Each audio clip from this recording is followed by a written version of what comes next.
वसई विरार शहर महानगरपालिकेच्या निवडणुकीच्या रणसंग्रामामध्ये राजकीय पक्षाची ताकद पणाला लागली आहे. 35 वर्षाच्या सत्तेला पालिकेच्या निवडणुकीच्या सत्तेपासून बाजूला सारण्यासाठी भाजप शिंदे सेना यांनी कंबर कसली आहे. बहुजन विकास आघाडीचे माजी नगरसेवक यांनी फोडून भाजपने पक्षप्रवेश करून घेतला होता.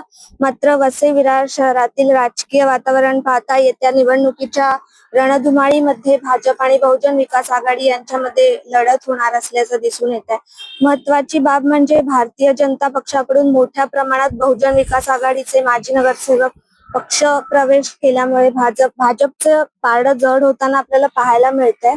आणि भाजपाला रोखण्यासाठी बहुजन विकास आघाडी, काँग्रेस आणि मनसे यांनी युती केली आहे आणि भाजपला रोखण्यासाठी नवीन राजकीय वर्तुळ चाल केली आहे. अनेक दिवसापासून भाजपला सत्तेपासून दूर टाकण्यासाठी महाविकास आघाडीची गोष्ट करण्यात आली होती. मात्र बहुजन विकास आघाडीच्या चिन्हावर निवडणूक लढवण्यासाठी ठाकरेंच्या शिवसेनेने नकार दिल्यामुळे ठाकरेंची शिवसेना आता स्वतंत्र निवडणुकीच्या रिंगणात उतरली आहे.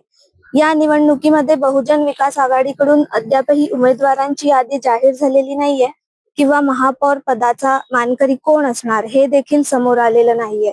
यामुळे निवडणुकीनंतरच महापौर पदावर विराजमान होणाऱ्याचे नाव समोर येणार असल्याची चर्चा राजकीय वर्तुळात रंगू लागली आहे. वसई विरार शहर महानगरपालिकेच्या 2015च्या निवडणुकीत बहुजन विकास आघाडीचे महापौर हे प्रवीण शेट्टी होते. त्यांनी अडीच वर्षाच्या कालावधी देण्यात आला होता. त्यातच रुपेश जाधव यांनी महापौर पदासाठी 2.5 वर्ष दिली होती. तनया मलणकर, आपलं महानगर विरार.